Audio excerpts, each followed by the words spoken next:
Good morning, everybody. Welcome to the November 1st Bicycle, Pedestrian and Traffic Committee for Portola Valley.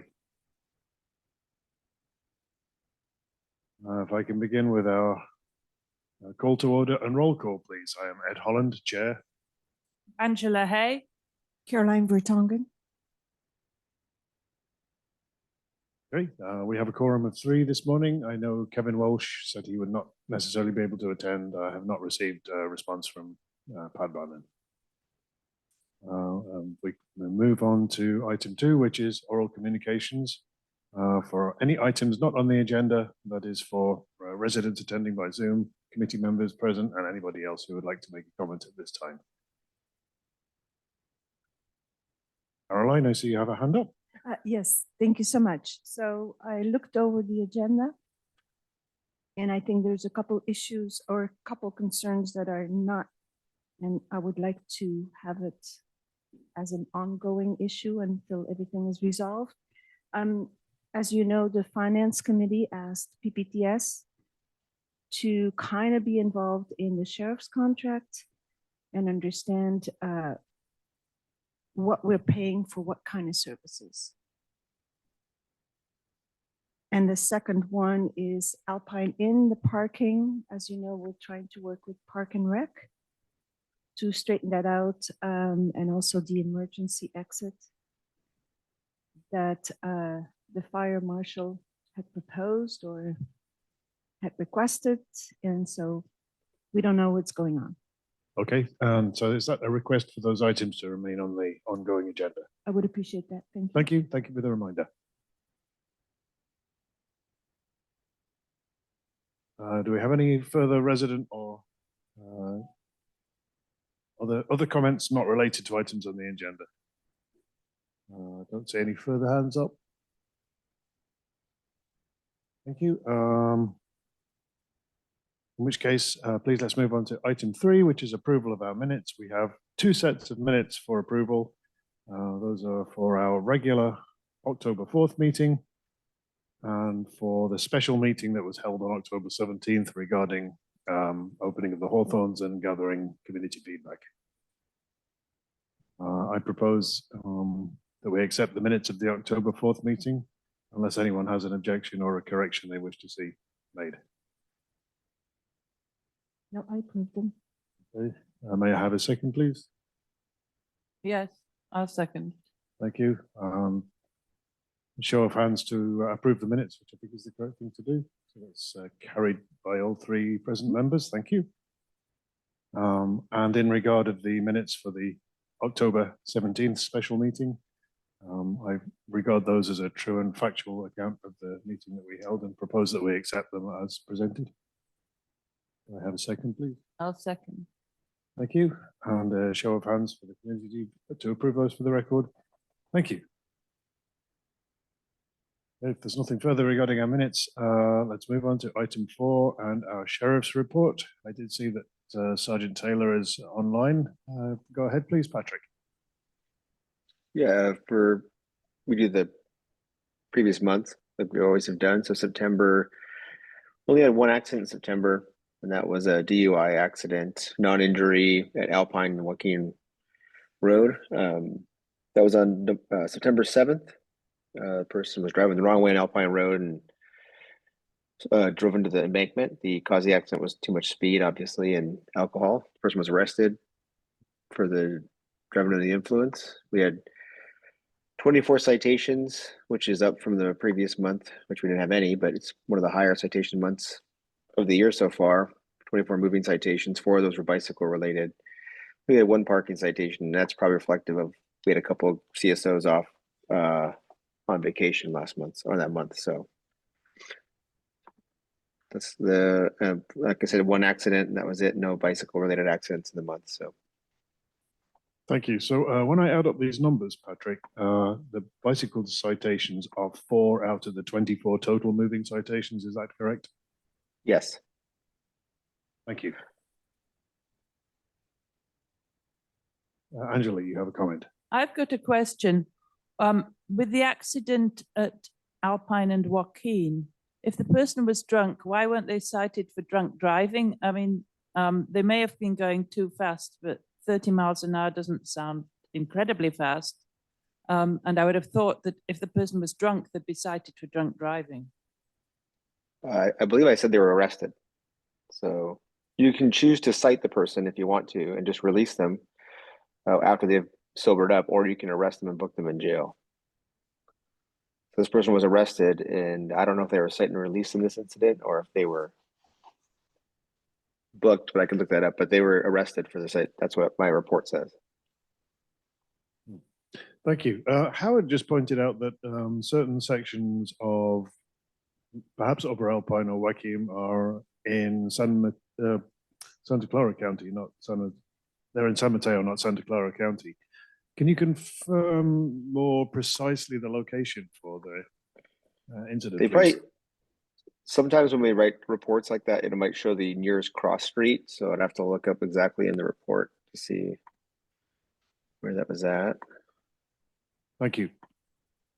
If you give me a few minutes, I could probably pull that up. All right, thank you. And Caroline, I see you have a hand raised with a question. So, Mr. Taylor, thank you for the report. I think the members of PTS, our committee, would like to see all the locations reported, not just for citations and accidents. We need to accumulate data. Myself, I think that the accidents and citations are unreported, but we need to collect data. So we would appreciate if you can give the locations for all of them, the citations and the accidents. Thank you.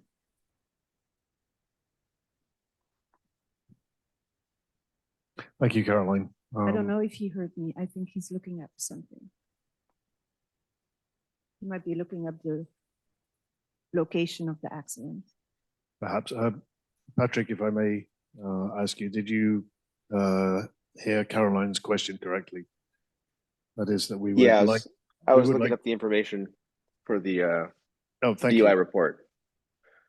It was about 4,300 feet away from the corner of Waukegan and Alpine Road. So I don't know if that puts us where that puts us exactly. I can look at the map.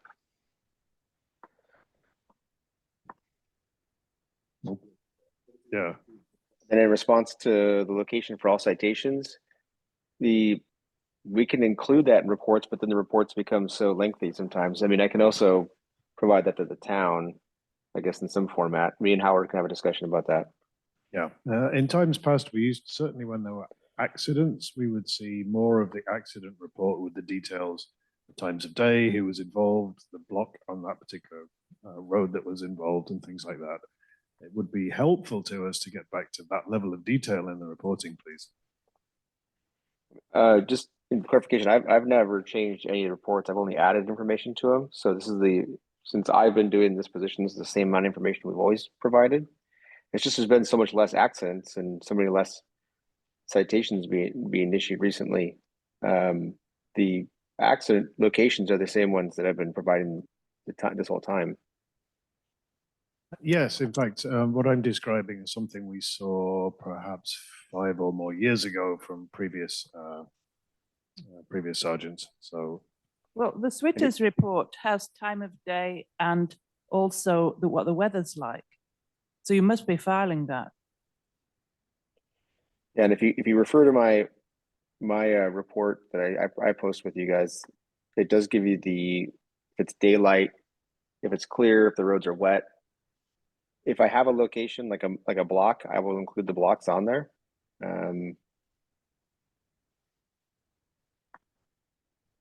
Still trying to look up that data for you. Perhaps we can give you a little context.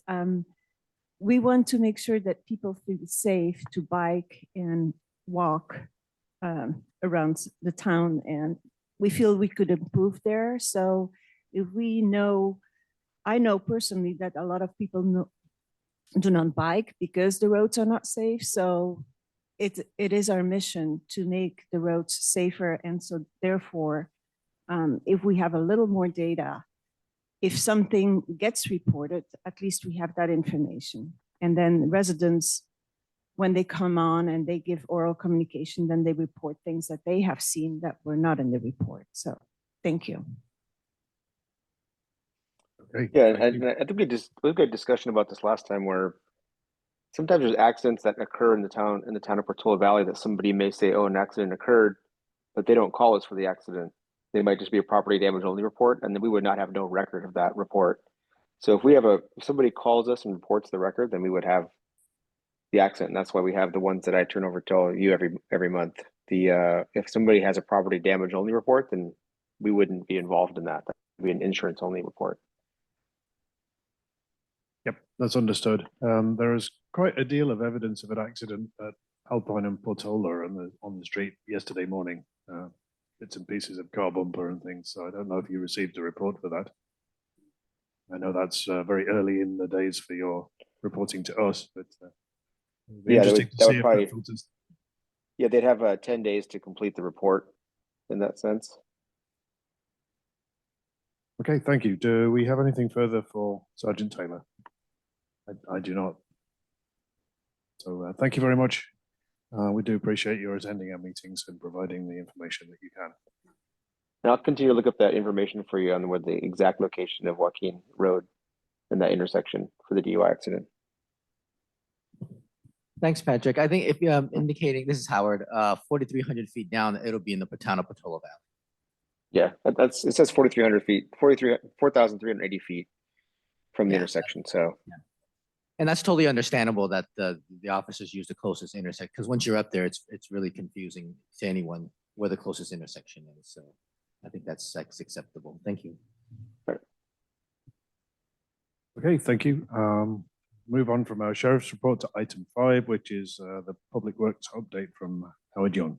Howard, go ahead, please.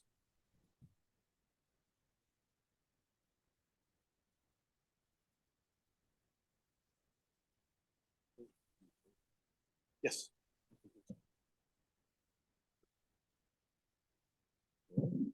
Item 5, it's a public works update, and I'll include some updates, including the crosswalk update, at the very last.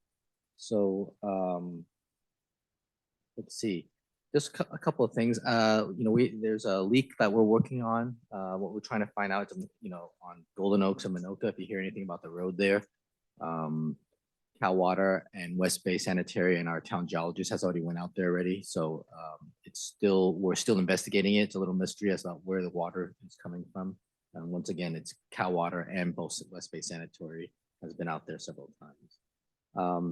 The Alpine Inn parking I mentioned, they continue to use Ford Field, and that looks like that's working and alleviating some parking problems. We are starting on our major field renovations in the winter. Typically, everyone does them in the summer, but we do it to take advantage of the natural water that's going to hopefully come down. So as the fields and users close up, our crew starts working on them right away. It's one of the biggest things we do in the winter, along with winter prep. And you probably heard we had a tree fall on Alpine Road that damaged the pedestrian bridge there. And so it's going to take time to fix. And also we do plan on the rebid on our Westridge Road project in December, January timeframe.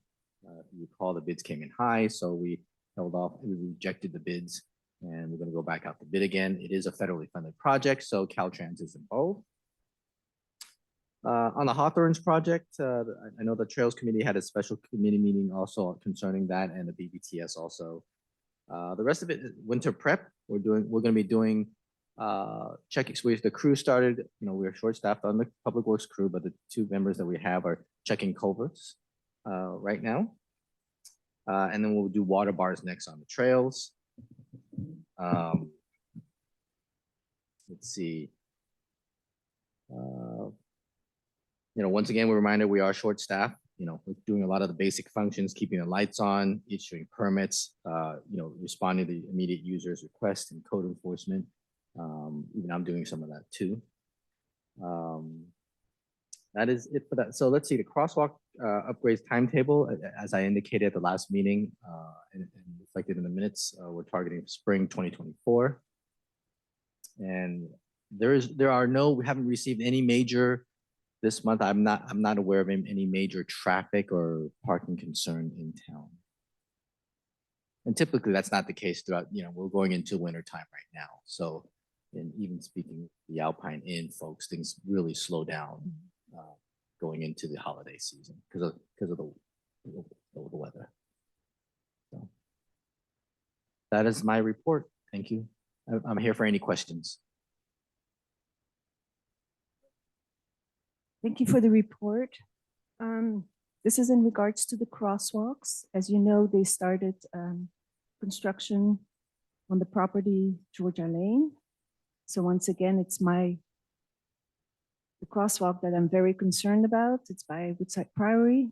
So we constantly see it where there's very close accidents, I would say. And I'm a little concerned about the construction that started now at Georgia Lane. Georgia Lane is very important to go to Ormondale.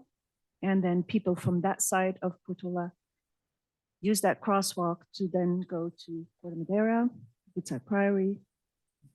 So one of the things that I proposed before, you do an excellent job on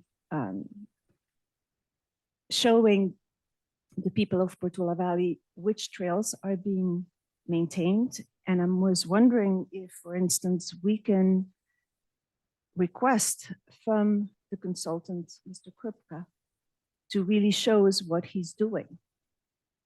So if the town council sees on the warrant list 1,250 for ongoing traffic and transportation issues in April, it would be nice to see what kind of issues he's trying to solve. And I think that ties in with the progress report for the crosswalk. Another, it's not a concern, but I was in the understanding that when you get a grant, 60,000, we also would like to know, is that a third of the whole project? Because then the finance committee might say, well, wait a minute, we cannot support it. We know that this whole safety project was approved in 2019. At that time, 285,000 was approved. That included the grant. So I think it's important that together with the crosswalk update, we would like to have an update on the financial transactions or what services are connected with the finances for Mr. Krupka. Do you think that's reasonable?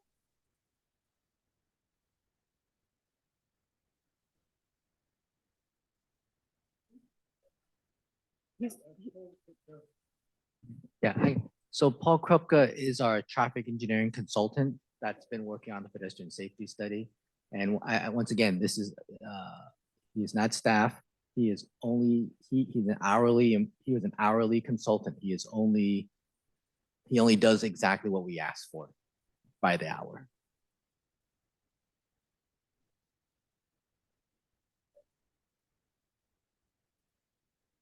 If I recall correctly, the bid was a little over $1 million.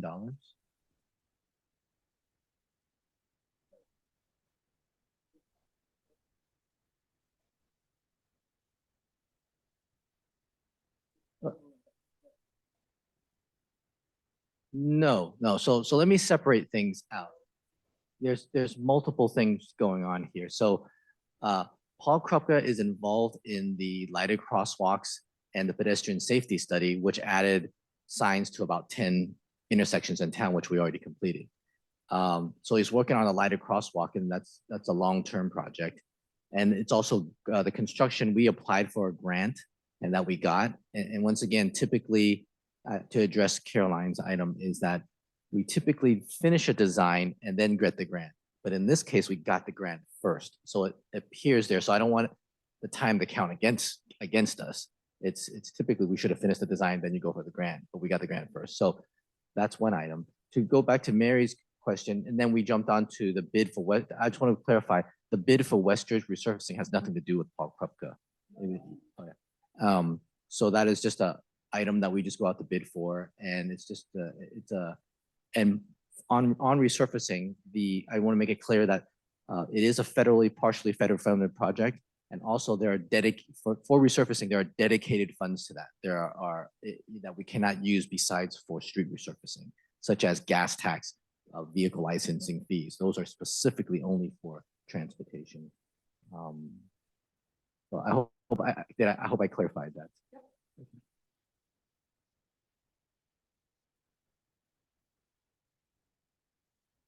I do have one follow-on question, which is related to Caroline's question. So we have a $60,000 grant. Do we have, or could you please at the next meeting indicate what the estimate for completing the lighted crosswalk works would be? I think, yes, we can do that. I can get you, so the grants funded the construction, and I think Ed and Angela helped me with the grants. Yes, and often when you apply for a grant, it says what is the overall amount and how much does the town have and things like that. So often in the grant application, you're saying what you want. Yeah, and I believe there's more than what the, at this point, because we included during the grant moving the intersection, but we're not.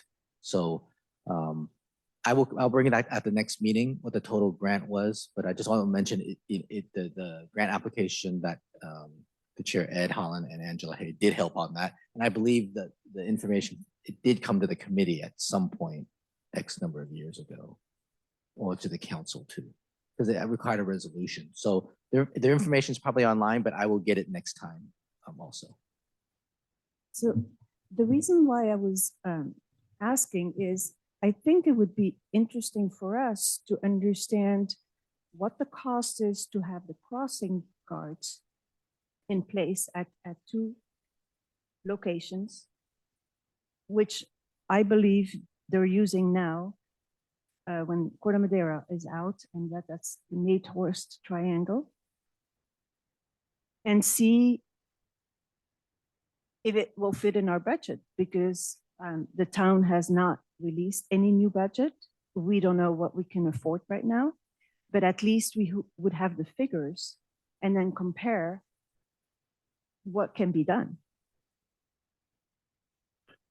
Thank you. Yep, Caroline, I think that's a good point. I think it comes up as a separate consideration in this. But Howard, I think you have a point that you'd like to make.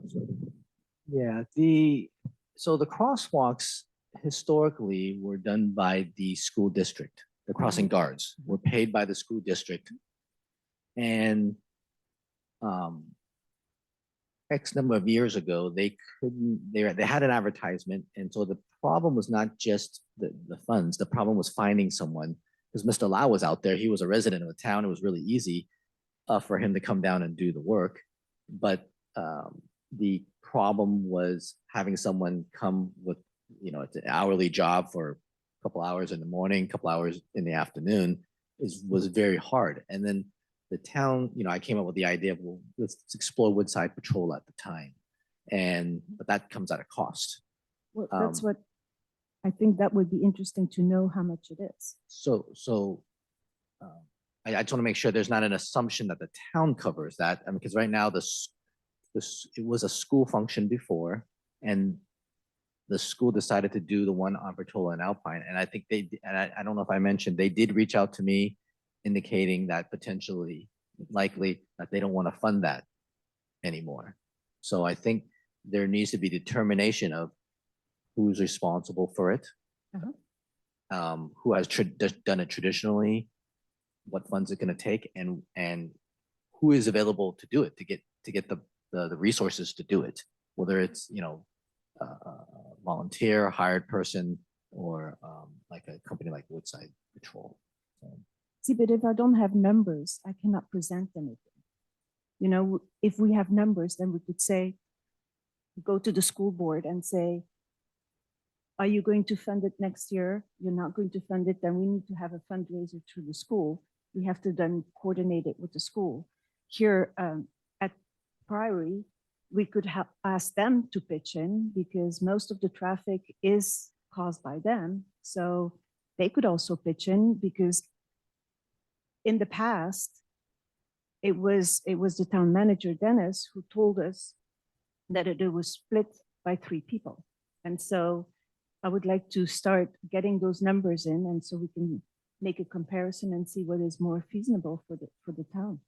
Because spring 24, what if we don't have the funds? Is there a guarantee that you have the funds? No, I think we have to even step back further as to deciding whose responsibility is it.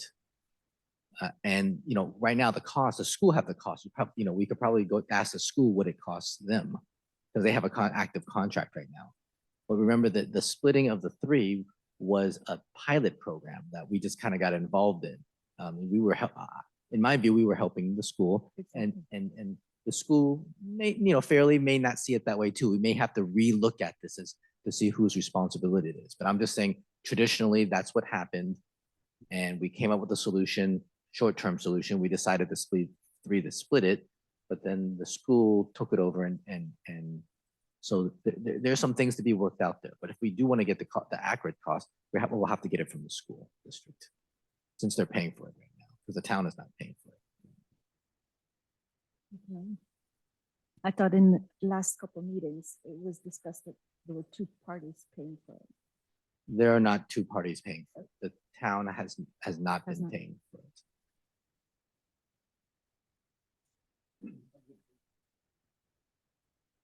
But I think the parents were very happy with that pilot program and the outcome. So this is something we can reintroduce and I think you're right, Caroline. I think there is an ample opportunity here for a third path, which is for the school to reach out to the community, find out who could set up a fund that we could have something completely independent, give it the correct, either the charitable or whatever that tax-free status is. I'm not familiar with that part of the financial dealings. But that would potentially have a means to secure the ability to employ somebody in those, or multiple people will cover the cost with the Woodside Patrol, or some way that would ensure the security for a much longer period than going year by year and going around with a hat and seeing who's paying for it, or can the school afford it this year. It needs a different approach. The school district is very skilled in raising money for additional school facilities, and those things with the Portola Valley Schools Foundation. I could see there is an opportunity for something for a Crosswalks and Road Safety Foundation if the right people were involved. I don't know how to go about starting that, but I think that's something we should put to the school to see if they can raise the parent interests and the people with the skills to do that. So yeah, and we're working with Trails Committee as well, because they're Mhm. part of the Safe Route. So we can all work together, but we need data. So I can start. So I think asking the schools asking the schools what their current costing or allowance or budgeting is for that, and looking at what's actually required, how they would want to expand it, and look at some different models for it. The difficulty, though, again, will come to finding who is available to actually do the task of the crosswalk management, because as Howard rightly says, it was very difficult to find anybody who wanted to be employed on those short couple of times a day hours basis. I think it amounted to something like 3,000 per annum per employee. It was a figure I think I remember, but I could be wrong, so don't quote me on that. I'm sorry. I think something like $3,000 at the time For- per employee, per For how crosswalk, long? per A guard, year? a year. Okay. But I don't know if do you recall that figure being anywhere near accurate, Howard? No, I do not. We'll have to take a look at the records, or maybe ask the school district. We could look at our records too, at what we paid. I mean, yeah, that's And I do recall we did, the town even tried to helping to get volunteers to help out with the crosswalks. We had we discussed that at the committee level. I think we went out to the PV forum and we asked, and there was no one that wanted to volunteer for that. It's a very tough job to commit every day to a morning shift and a afternoon shift. I just wanted to bring up an idea which we have discussed before. Seniors, they need some community volunteer work. No, doesn't that help them? No? I'm a senior right next to a crosswalk and I'm not going to be committed. No. I meant senior students. Oh, Oh, No. senior students. I thought you No, meant no, no, old no, no, no. retired people. The No, no. retired people of No, Portola no, no. Valley could do it. I think that's an admirable suggestion. I think making it work in practice is going to be more difficult because of the commitments that the students themselves have. And making that a reliable solution Okay, will be difficult, all right. but thank you. We will start with the crosswalk guards.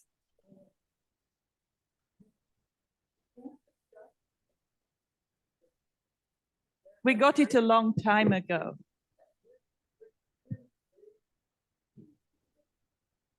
So the money for the Crosslight grant is through this, if I'm correct, San Mateo Transportation Authority, and it is it's a reimbursement. So we spend it and we file. No, it's not. The money's not sitting in the bank. The grant is basically a reimbursable grant. Like almost all grants, you file for reimbursements. Thank you. Thank you, Howard. I think let's move on to our ongoing committee business.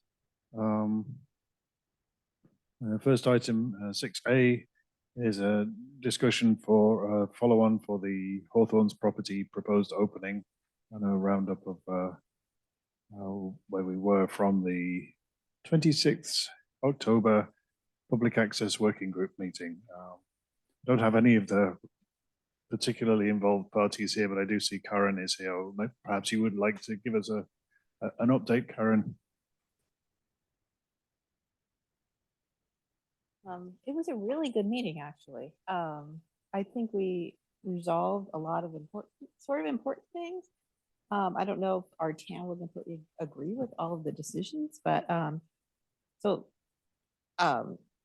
that the overall summary, I think, was a fabulous meeting. It was really a collaborative group of people, and we addressed a million questions. But I will first speak to what's relevant for this committee.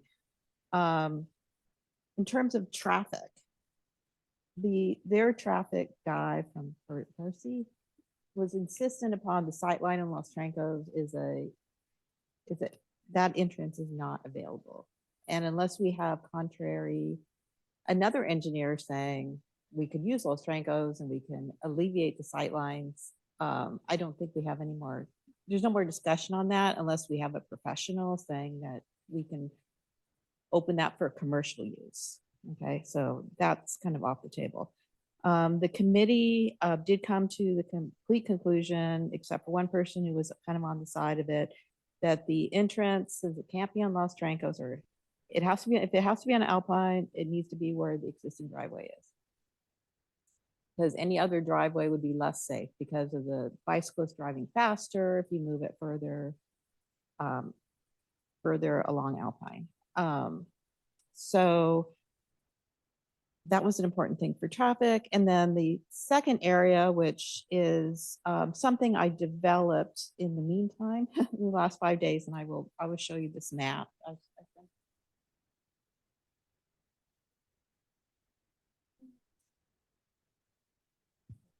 People had seen that. This is something I developed about all of the different trail connections, all of the discussion that we had during the meeting. And I don't think that the town can really can put their head around the thoughts we had without seeing it on the map. And I added a couple of other things of my own, but this is a Karen map and it's a discussion map. What's relevant that I came up with after the meeting for this committee in particular is how to do the two trails. If you walk along Alpine Trail, it's really an easy solution. You just take that disc line that starts even before Alpine and Portola, and it actually ends near not quite at Firethorn, but basically there's an easy exit. So it's already a damaged environmental thing on an annual basis. They take the farmer disc line and it's not walkable, but you could easily just flatten that surface. And you've got a nice wide, I don't know how wide it is because I haven't measured it, but I would say it's not about 25, 30 feet. You could easily make that into a very safe place for horses, bicycles, pedestrians, and kids. So to me, it's like, I was like, wait a minute, this is kind of a no brainer. Why are we just not doing this? So those to me are the kind of the two things that I could go into detail about all of the trails, but this is not the right committee for that. So do you all have any thoughts or questions, or it's not my meeting? Thank you, Karen. Caroline, you have a question? Regarding that trail, is it inside this fence or? Inside the fence. Okay. But the Mid-Penn hasn't decided or come to any conclusions about the fence. You know, the fence can be turned into a more traditional Mid-Penn fence where it's the split rail and it's more, you know, appropriate, or it could be just broken at the locations, or, you know, that's kind of up in the air and kind of a secondary concern to kind of overall plan. The main thing that we really did decide too is where the parking is, and that we all chose, interestingly, a combination of the parking that was proposed, where we have the smaller footprint lot. It's kind of a little hard to see on that diagram, but the smaller footprint lot, but then there with a little bit of a longer driveway. That longer driveway also allows us to, in the future, if there really is a huge amount of traffic, that there's an opportunity to put overflow parking there. And then a little ADA spot kind of up further up so that people can get to the knoll viewpoint. Did I answer your question? I'm sorry, I diverged there a little bit. Okay, thank you, Karen. And just for the record, could you let us know who you represent exactly with respect to this project? I represent me and the community at large, and I'm a POG member, but I'm a voting member, and I'm just trying to come up with the best solution for the committee, or the community, and just trying to help. That's, so what do I write? Thank you. No, it's not a loaded question. It's just. Yeah. I have one more question regarding the parking. Yes. They understood that we wanted to preserve our scenic corridor, and so it would not be seen from the road. There was various reasons. If you put the parking on the scenic corridor, it's a traffic bicycle safety issue to use that further entrance. People did respect an entrance, and people really did read and value the committee input. I heard that repeatedly from the other POG members that are not in town. So thank you for that, providing that input. They did respect the Alpine Scenic Corridor, but they also did not want to have the driveway for safety reasons, but also one of the environmental folks knows that it's a little bit more sensitive along that path. And also so many different reasons. Another person who's a planner also said they really did not want to have Hawthorne's parking used for Zots. So if you put it there, they could foresee a few people, utilizing that for a commercial business. So The question was, can you see the car park from the road? No, it's I mean, maybe yeah. you can, but it's way better than one of the options, which was not right on the road, but back on the road, but close to the road. Thank you. Sorry. I can show you. I could share the map with you as though they, yeah. Bring So this round as the well. whole traffic study too is not one thing that would, because this is sort of your purview. There was quite a bit of discussion about traffic study, and it would be nice to be clear exactly what you're asking for, both from data from the town, but also should Alpine Road have a left turn lane there? I mean, there's just a lot of details. It's not my purview or expertise. So what is it that we would we wanting to ask for mid-pen? I think, Angela, very quickly, and then I'll. I think we wanted updated data because the traffic study was old, and that was one thing. Looking at the numbers afterwards, I realized there was such a huge disparity. Very many fewer cars on Alpine, very many fewer cars on Los Trancos than Alpine. So whatever your model, I mean, that's going to be the answer, that Alpine is way busier than Los Trancos. So it's not Right, worth but the- if you don't remediate the sightline issue in Los Trancos, and have a professional say, however they conclude, you need a professional. This is my parents speaking. Because I did ask that question to Andrew. Unless you have that sightline remediated some way, you're not going to. It doesn't matter how much busier Alpine is. Los Right. Trancos is not as safe for Right. commercial interests. Right. Thank you. I think I'd like to give Howard a chance to respond to some of these considerations, just in a moment. Okay, I will try my best. Mhm. So when you ask as to what do we want, I'm gonna split that in two phases right now, right? Because I wanted to interpret that as what does the committee want? Because there's the phase of when the MROSD, because the town hasn't received the official submittal. So I'm assuming that once that submittal comes in, it will go through the town's normal official review process through the building and planning department, through the public works department, and through the committees. So there is a standard review process. So I'm not going to get into that yet. But I think if the question is directed to at this time before that submittal, what does the committee want? And that's something I think that was probably contained in the letter, Ed, if I'm correct. So I guess maybe the question is there anything after the latest MRSD meeting that the committee wants to respond to as additional that's needed? And once again, I would preface this with this is outside of the town's official review process. Am I correct, Karen? Yeah.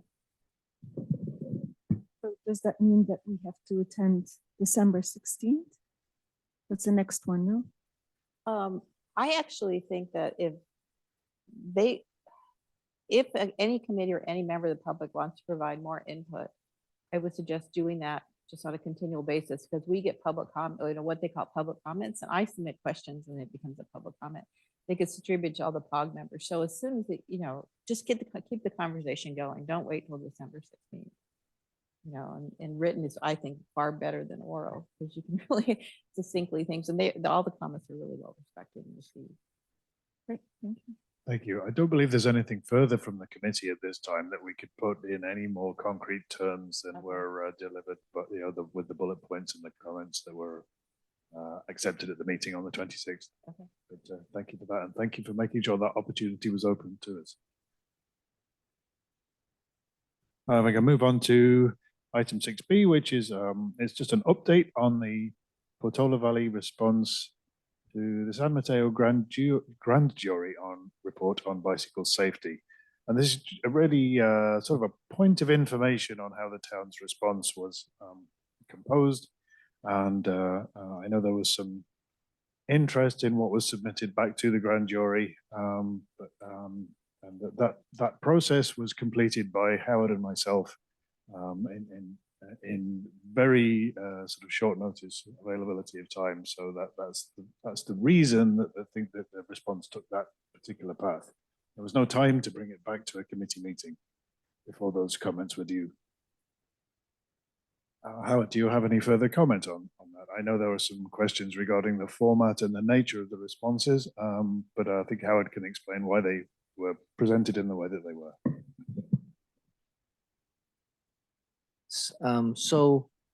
This did go to the council at a council meeting, and the mayor did sign it. And once again, these are grand jury reports are very typical.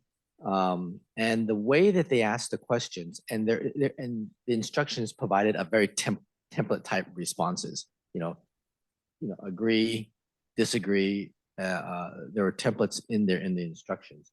The questions are very, I kind of think factual. I mean, what the questions come across, is it true that blank? And a lot of our responses is because we don't have data that showed, things or studies, we couldn't answer that to the grand jury.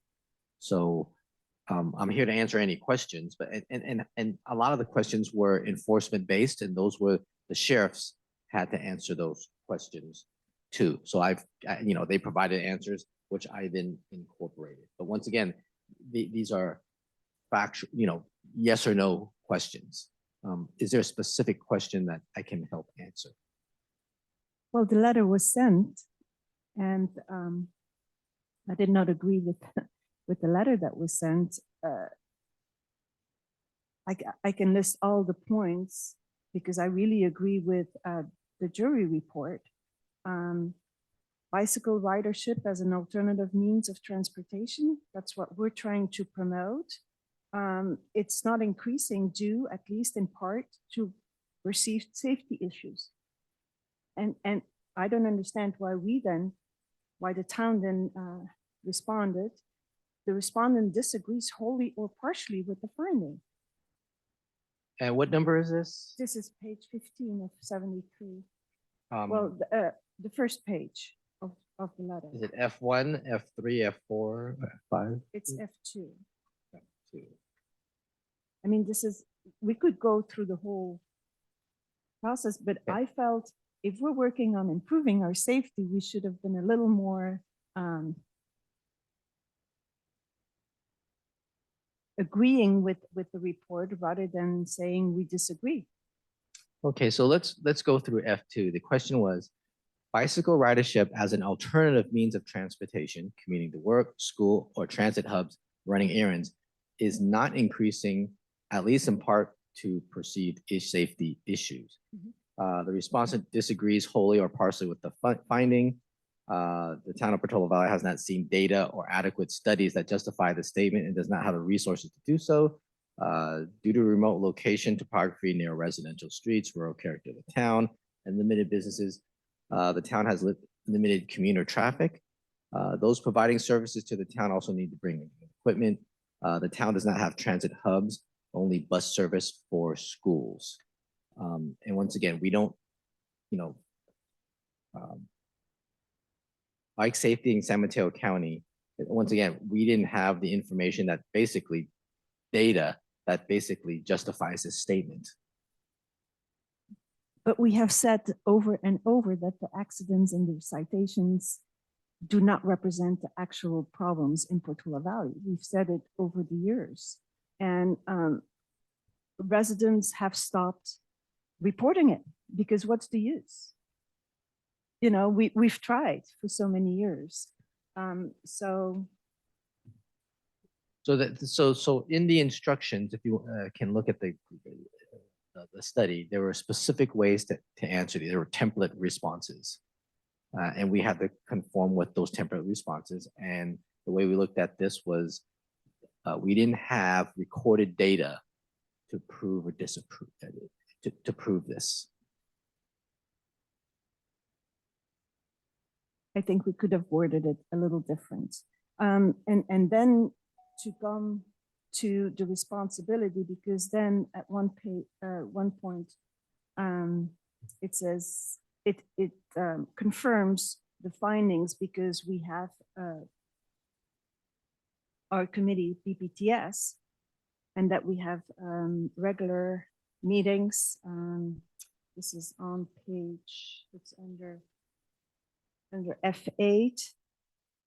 The town has a bicycle, pedestrian, and traffic committee and publicly holds meetings monthly as part of the regular meeting agenda. The chair's department reviews general accident and citation data. Agenda are posted online. The meeting is generally attended by the Public Works Department, the County Sheriff's Department representative, and a town council liaison. DPTS issues and improvements are discussed monthly.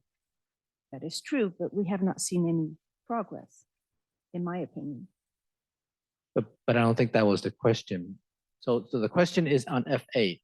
It states that communication between various entities with responsibility for bicycle safety, including Bicycle and Pedestrian Advisory Committee, law enforcement, city transportation planning, and public works departments is not formalized. That was the question. And what we're saying is that we do have a structure here in town.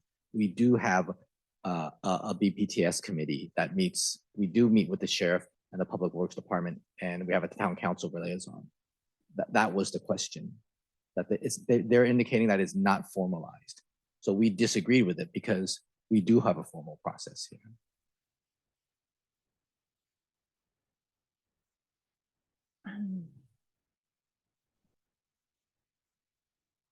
Because you disagree because you do have a process? Yeah, we do Well, have a we do bike have a- committee. Some towns have a public works committee and not a special bike committee. I know, but we have so many residents, including myself, who's not happy with, It's not asking, are we happy? It's asking, do we have a Hmm. formal process? We felt that the grand jury report was inaccurate in the way that it reported the way Portola Valley treats bicycle, pedestrian, and traffic safety from a formal point of view. And countered that with the statement that Howard and I made, which is that we do have a process for reviewing safety, a committee and a body for resident and town council liaison and connection. And those structures are in place, which we felt that the report did not reflect. so we don't have a safety issue. That's not the question. It's that the report suggested we did not have what they considered an appropriate means to review and consider safety matters, not that whether there are or are not safety matters.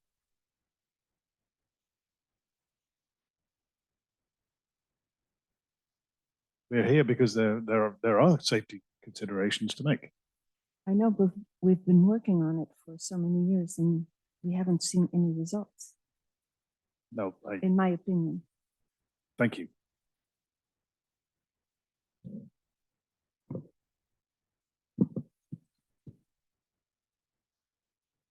Are there any other questions? No, okay. Thank you, Howard. Thank you, everybody. Thank you, Caroline. At the request of the last meeting, I've included all of our general ongoing committee business. So item 6C would be the Windy Hill changes to parking restriction. I know, Howard, you have a minor update on that for me, how that's going.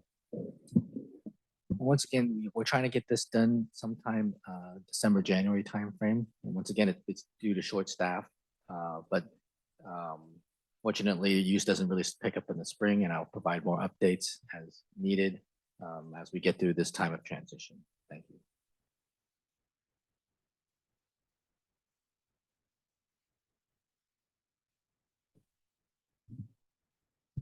Thank you, Howard. Item 6D is any update from, or is a request, is there any update from our Safe Routes to School subcommittee? I know, Caroline, that's you. Not at this time. The Hawthorns project came in between. We're exploring. So as I explained before, I'm going to look at what crossing guards are, and then I will connect again with the Trails Committee, subcommittee, and see if we can make any progress. I'm a little in a bind because within this committee, we have explored, we cannot reduce the speed limit. It looks like we cannot make any new signage. And I'm talking about the green signage for bike intersections. So I'm not sure what we can do to make our routes to school safer, other than improving trails and working with the local schools and the parents and see where we come. But I had hoped that we as a committee could have requested to reduce the speed limit, but I understand now the reasons why not. But I still don't know why we cannot introduce the green lines like we see in Ladera, like we see in Woodside. Okay, That's where I'm standing. thank you. Howard, do you have a response? Yeah, so did you say green lanes, the green bike lanes? Mhm. Okay, so the town doesn't have any official bike lanes in town, although we provide enough shoulder for the bicyclists. And we're still in the process of, as we resurface, but I think the majority of Alpine and Bertola is, but I have to look into that, but you know, that's what we're trying to do every time we resurface, narrow the lanes, make the shoulders a little wider, not wide enough for parking though, but for green lanes, those are meant for official bike lanes. We don't have official bike lanes in town. When I looked on the internet and look at, I forget what it was called, but I think it's California bike lane, the official site. It says there's about, oh no, actually this was a legal firm, a law firm who represents people who had accidents. And in that statement, it said there's no official bike lane. There's about 4 or 5 versions of bike lanes that in California that are authorized. And so I would like to know, where do we get the confirmation that we don't have bike lanes? Because the shoulder line that you see is not a designated bicycle lane. If it were to be a designated bicycle lane, there would have to be specific signage and road markings that demark that area as specific for bikes. What you see at the moment on Alpine and Portola Road is a fog line and a shoulder. Oh, okay. If you, I can explain the I different correct, bike Howard? lanes to you. You're correct. And what Caroline was saying, that there's multiple, there are different types of bike lanes and bike routes, none of which we have. Ed is correct. Basically, the white line that you see is an edge line per Caltrans standard. It is an edge line and a shoulder. But it's confusing to the public because the same shoulder in Ladera ends up in our Well, shoulder. you'll see that it doesn't have the bike, when you go into Portola Valley, it doesn't have a designated bike lane sign. It's I not. know, and that's why I was wondering. So Yeah. thanks for the And explanation. the bike lanes and bike facilities, they have signage requirements. Every quarter mile, there has to be a legend or a sign, if I'm recalling correctly, per Caltrans standards. Thank you. And we don't want to change that. No, well, it was determined that that would be a difficult path for the town to adopt because of scenic corridor restrictions and other considerations for aesthetic appeal. But there was a good, in my opinion, compromise made that we decided that the shoulder width and lane striping of the roads would accommodate the maximum amount of shoulder, and I believe no less than 4 feet anywhere, and in most places 5 feet or more, to provide a space that is a de facto bike lane, which you see used by riders all the time because it serves the same practical function. I can speak from experience. Is there anything we can do at the entrances of schools or commercial areas to alert the driver, the car driver, that bicycles might be in their sight? That's a good question. I'll defer to Howard. I don't know if there's anything in the manual uniform of traffic standards. I think the question is, I think we need to meet more details. If you can provide us at the next meeting with specific areas. I can give you one right now. From Portola Road, driving into Gambetta or Woodside Priory. And those are private roads, those are private driveways. And what did you want to see? But where does it end? What is public and what is their driveway? So the public right of way, I have to look at the right of way maps there, but they own they own the driveway facility, even if the town owns 10 feet off the side of the edge of the road. The driveway itself is the facility of the property owner. So I see too many cars really accelerating to take that right turn or left turn. And it would be nice. I know we cannot make a left turn or a middle lane on Portola Road. We have proposed that, but that's not possible. So now, yeah, especially the ones who turn in on the right, it would be nice that there is some signage to slow down and look if there's no pedestrian or biker So turning. yeah, so I know this is probably might be getting off topic, but when the embedded lane and the driveways were installed, those designs went through the town. Okay.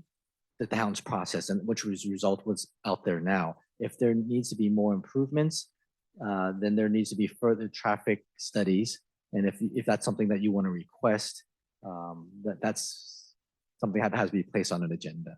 Thank you. Thank you, Howard.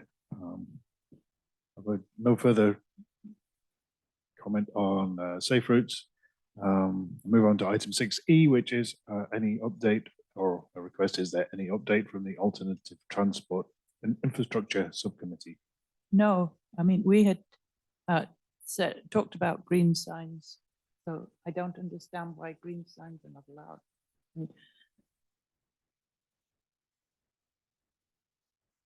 Okay, thank you. By green signage, do you mean outlining at intersections, or do you mean posted signage? I think just things like stop for a cyclist, or maybe it's not green, but it was a special sign for a cyclist to say stop lower down the post. Thank you. Again, I think it would be helpful if we apologize if you've already shared examples of those things. We did a long time ago, Yeah. and there just isn't the funds and the infrastructure to do it at the moment. Okay, certainly something to keep on a back burner though, and bring up again when there's an opportunity. I think. Thank you. Moving on to section 7 of our agenda, which is events. I don't believe we have any upcoming events that I'm aware of. So let's skip along. Any further matters arising? No, I have discussed Angela's interest in seeing a change of secretary. We'll continue to pursue that until we get a resolution. But since my computer in we- hopes today, that I wouldn't have to do the minutes. good try, thank you. I will keep that on the agenda until. Howard, you have a point. Thank you. It's not on upcoming matters arising. If we're concluded with that, I heard some questions during the meeting that I'd like to answer right now. I found the answers to. Okay. So the crossing guard, as several months ago, there was a cost. I just searched through my notes. The school's paying $8,000 annually. So, but I don't know what the program is, how many hours and so on. We started a discussion, and the number they floated out was $8,000 a year. And that's what Woodside Patrol. That's what Woodside Patrol. But once again, that's the number they floated. I don't have enough detail. I was just trying to save time that if you go ask the school district. Yeah, I don't know. Yeah. So there was a question that is Krupka looking at the Hawthorne, will be looking at the Hawthorns. We don't know yet. That goes through the planning department. Part of it will go through the public works and engineering department. And we have a couple of consultants that we can take a look at, but ultimately the driving force will be the planning and building department that looks at that and who they have on their staff, consultant staff to look at that. So, you know, we don't know. They could use Paul Krupka, but or they could have their own staff. Typically in planning review, the applicant, which would be MROSD's Hawthorne project, gathers their own data and then reports it back and assembles that and for the town's review. And I think typically there is a deposit placed down, and then there's certain consultants that they use to review that whole thing. So that's how it works. I know there were some questions on some data. We we provided some voluntary data for their traffic consultant, specifically the 2019 counts. But once again, every applicant is responsible for getting their own information. But the town tries to be helpful with wherever it can. And then I also heard that, we haven't, one thing I want to remind everyone, I heard we haven't done anything since the pedestrian safety report. When this pedestrian safety report went out, 2019, we immediately incorporated about 10 intersections with signs in the resurfacing project. That saved us time and money, and that happened the very next year. And that's something that I haven't seen done in the 20 years I've been here. Signage and updated crosswalk striping at 10 or so intersections in town, brand new signage. So that was, something we thought at that time was really a big deal. So I just want to reiterate that did happen. And then the remaining, several intersections with a lighted crosswalk, those were always long-term items.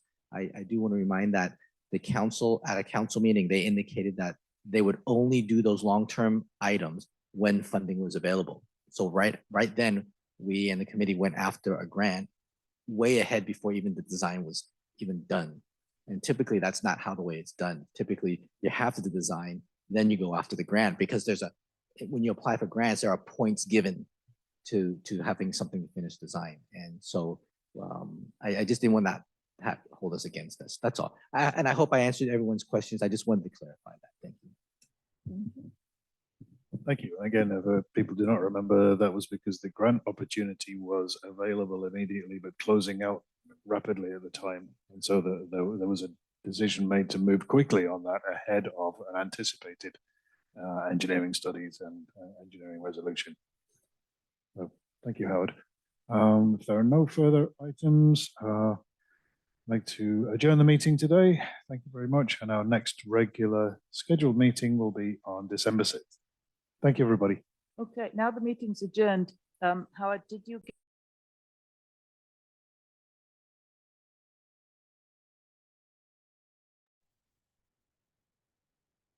The meeting is adjourned. Do you have any? I don't want Okay. this as part of the Okay. meeting.